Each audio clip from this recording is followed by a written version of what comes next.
Hi friends, hi sewing friends. We're being called to make medical face masks. I've been in touch with Meadville Medical Center, Tami, Ferrell, all day. And we've been texting and talking back and forth. And they are in desperate need and would greatly appreciate help in us making these fabric masks. They're not N95 quality, but when the CDC says to tie a bandana around your head, that's not adequate. And so we're going to do something about it. In this coronavirus, we all need to come together. This isn't something that we can get together and have a sew day with our friends. You'll be doing this at home because we're all supposed to shelter in place and not have contact with each other as much as possible, and it might even get tighter. And so you can watch the video as many times as you need to. It doesn't take a lot of skill or a fancy machine, but they are really needed. So here's some I've made today. A simple cotton, high quality cotton, tightly woven face mask with either strings on the sides, the narrow ribbon to tie it in the back of the head, attached to all four corners. If you use the ribbon is 16 inches long, and there are 4 of them. Here's another one I made today that has a pipe cleaner in the top so it can be formed around the nose, and 16-inch ties. This pipe cleaner is optional. The one I'm going to show you tonight will have a pipe cleaner in it, but that is optional. You don't have to do that. Make sure you make some from men's fabrics because men need them too.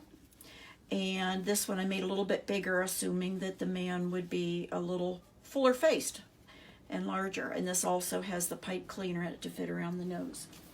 And the one we're going to make tonight is the other style, which has an elastic to go around the ears and a pipe cleaner to fit around the nose. So that's what we're going to do tonight. Before I forget, when you get these done, they can be either mailed to Meadville Medical Center, attention Tami Ferrell, 751 Liberty Street, Meadville, PA, 16335, or they can be dropped off at what we old-timers know as the former Coca-Cola plant. The address is 421 North Street, Meadville. And if you go to door D and ring the doorbell, someone will come out and get them for you. From you, and then they will go to the laundry area, and they will be washed with very hot water, so make sure they're strong and good quality supplies, and they'll be sterilized and passed out to the many branches of Meadville Medical Center. So let's see how to do that. Here are your measurements everybody's been waiting for. You need 2 pieces of fabric, each of them measuring 7 by 9, and there are 2 of them. One can be flannel if you want on the inside. It depends on what you have. We can't go shopping right now, so if you have narrow ribbon, make the straps. If you have a good quality elastic, make the loops. If you have flannel or cotton, whatever you have, that's what we're going to have to work with because we can't go shopping right now. I'm going to pin one end of the elastic about 1/4 of an inch down from the top and pin the other end about 1/4 of an inch from the bottom on both of the short 7-inch sides, and pin it to secure it until you stitch it.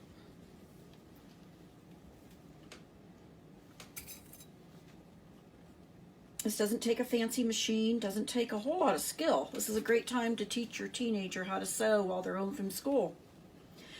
Take the long side, right sides together of your fabrics, and on one or the other of the long 9-inch sides, raw edges together, and either using your 1/4 inch foot for you quilters or just an all-purpose foot and use the side of your foot as your guide. Either way is going to give you about a 1/4 inch seam allowance, which is what we want. Going to back stitch and come down, and don't catch that elastic in yet. Come down to the corner, needle down, foot up, let you pivot, and stitch over the end of the elastic, back stitch if you remember, and come right down this side, following your foot along the edge, the raw edges. Line up your corners, back stitch over the elastic, come off the elastic, and take out your pin, and come down this nice long 9-inch side.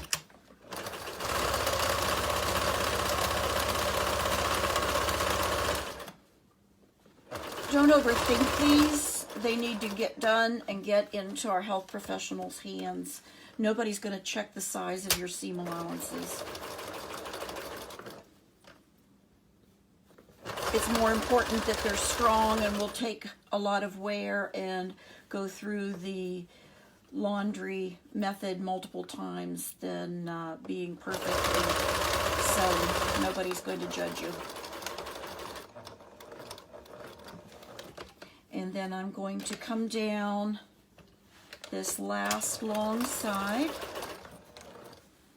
I've been in touch with Meadville Medical Center all day, and this is the size that we have determined will work the best.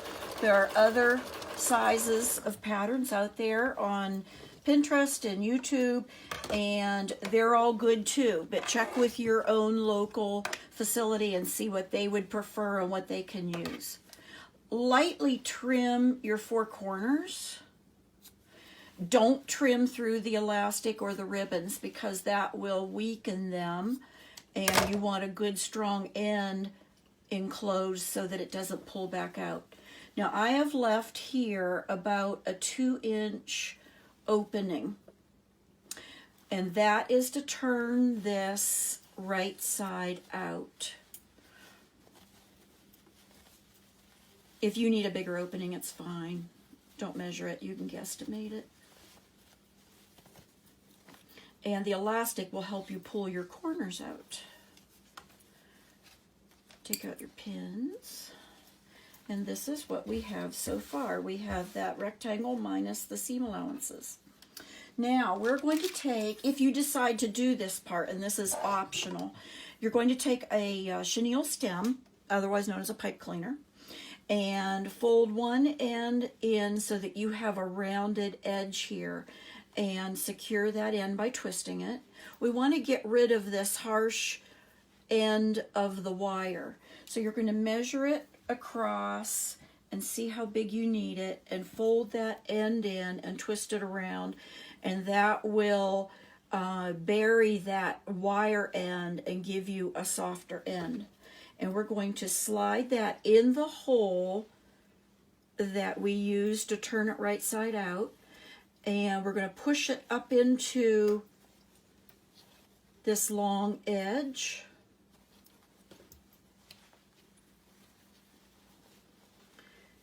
Maybe shake it down, and by braille push this up in so that it's all the way up into the seam allowance area. So it's all the way up into there. Okay. Now we're going to stitch very close to the edge, pushing these seam allowances out, trying not to go through the pipe cleaner yet. We have it nested up in there where we need it. If you forgot to back stitch when you were sewing your rectangle, you can do that now, or do it again. Make it strong so they hold up under heavy use. And we're going to come down close to the edge, pushing out that edge. back stitch on your elastic if you need to. And when you come down this edge, here's the opening that we use to turn it right side out. And we're going to seal up that opening. There's no need to hand stitch it. You're just going to fold it under just like the rest, as if it had been sewn with that seam allowance, and seal it right up.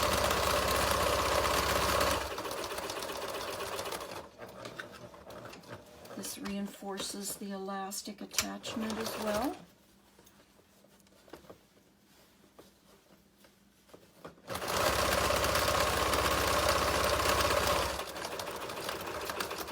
And then we're going to come down and we're going to stitch about a 1/2 inch away, and I'm manually pushing that pipe cleaner up as far as it'll go and stitching on the other side of it. So the pipe cleaner is encased in its own little tube. You can feel it up at the top. Matter of fact, there's the end. Here we go. Now, I'm going to sink my needle in just to secure it. And I'm going to make 3 pleats. And it doesn't matter if they go up or down, as long as they're the same on both ends. And I want to reduce this edge to about 2.5 inches. And I'm not even measuring them, I'm just guesstimating where they're at.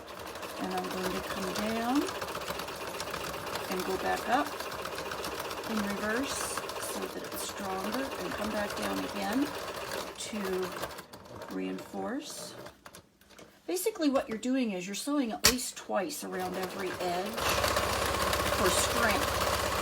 We want these to be laundered. Oh, and by the way, there's no need to pre-launder your fabric. The first thing Meadville Medical Center is going to do is put them through their laundry, and they'll be sterilized and cleaned. So you don't have to worry about that. Cut my thread. And I'm going to make 3 pleats on this side. I'm going very fast, but you can see how easy it is. It doesn't take a lot of advanced skill. And you can do them assembly line. You can do all of one step 20 times and make 20 masks, and that would be even quicker. Okay, now I'm sewing across this end again and back stitching for strength and all the way back up. This isn't something that we can go shopping for because we've been told to stay in place. It's done. So you're going to use what you have on hand. There's the pipe cleaner, and it's done. Okay, so I told you what to do with these. You may not be from this area, and you may have other facilities that need your help. Today I've been contacted by an ambulance service, a veterinary clinic, and several nursing homes in addition to the hospital, and they all need these. Use what you have and get it done. This is the first line of attack, and we need to take care of our medical professionals, and this is the best way I know how to do it. So I think that's all. Again, if you want to mail it, you can mail it to Meadville Medical Center, attention Tami, Ferrell, 751 Liberty Street, Meadville, 16335. Or you can look locally for your own need in your own area. We are not to take these to the hospital and go in the hospital right now during the coronavirus, but we are to drop them off at the North Street facility owned by the City Hospital, which is the Mill Run Complex, the former Coca-Cola plant at 241 North Street. They can be dropped off 7:30 in the morning to 4 p.m. Monday through Friday at door D, and ring the doorbell and somebody will come out and get them, and they will be very appreciative. Thank you, ladies. Take care. Bye. Stay well.